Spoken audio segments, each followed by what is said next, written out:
Good afternoon, everybody. Hi. I'm going to try and be brief and not duplicate what Robert just presented, but I do have some overlap. And hopefully I'll really dote on the nonprofit community.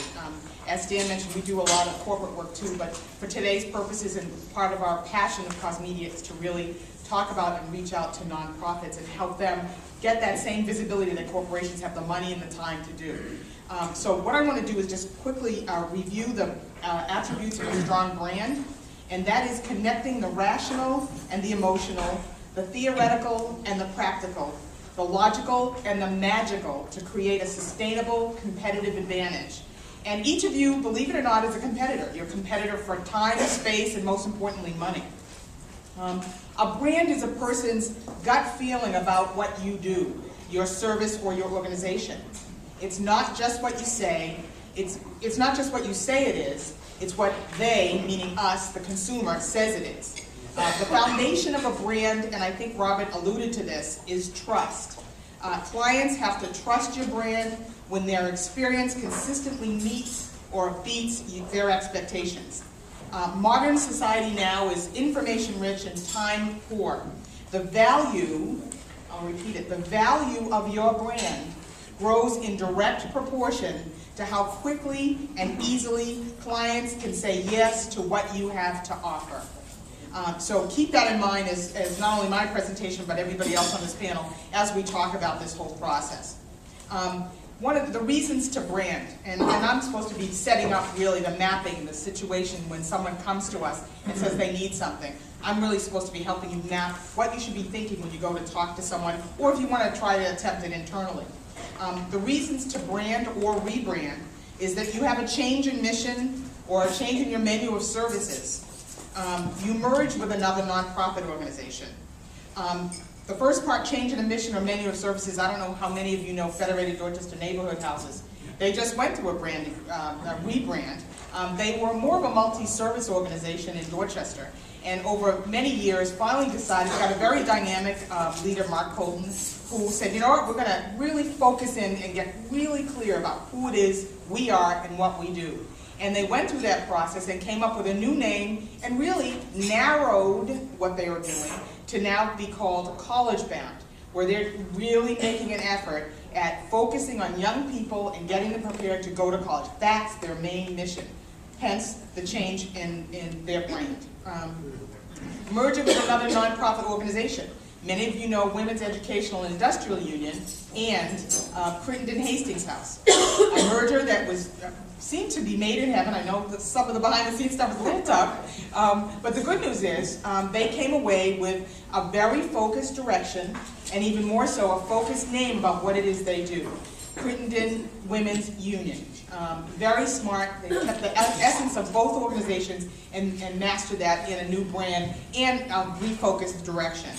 Sometimes, and I'm sure you're going to talk about it with the New England Home, you want a name change because you've really figured out that it's a long name perhaps, or it's something that you have to, it's dated. You want to speak to something that's more modern and up to date. So I'm sure we'll be hearing more about that. Another reason to brand or rebrand is your competition beat you to it. So now you're feeling the pressure that you've got to go change. So keep those things in mind as you're thinking about whether or not branding makes sense. Continuing on the mode of mapping the current situation, perhaps the biggest piece of advice that I hope you take away from my comments is just know yourself. Who's assessing your brand? When assessing your brand, ask 3 questions. Who are you? What do you do? And what does that mean? And why does it matter? In the handout that you got from all of us, there's a pyramid on the sheet that talks about, first of all, in building this pyramid to understanding, you have to know who you are. What are the core messages? I think we were talking about this at our table at lunch. If you're an organization that's sort of scattered, nobody knows, even internally, what it is you stand for. There's that famous phrase, if you don't stand for something, you're going to fall for anything. The same holds true for a brand. You have to know what those core messages are. What's the 25-word elevator pitch about what it is that you do? When you have that, it makes it a lot easier to focus where you're going. Once you have that, then you can build your targeted messages to the different audiences that you have. You may have a more tweaked message for your donors versus the people that you're serving, versus the public at large, versus legislators. There are several different stakeholders for those targeted messages. You have to be clear about what those are. Finally, and this is the part that everybody kind of gets stuck on, the sexy part of it, what's the name, what's the colors, what fonts? Okay, I want to say something about that at the end of my comments, but think about what that look and feel is about, but don't get taken in by it. Really, the core of who you are really has to be the messaging and staying on point. Consider this. You can become the #1 or #2 in your space, and if you can't be #1 or #2, then it's time to redefine what you're doing. And I would say that's what Federated Dorchester Neighborhood Houses did to become college-bound. They figured out, you know what, there's a lot of people playing in my space. I can't do that. So what can we do that we can own that'll be new and it'll be energized? And oh, by the way, it'll also get us different kinds of funding. So think about that if you're considering going through a rebranding or branding process.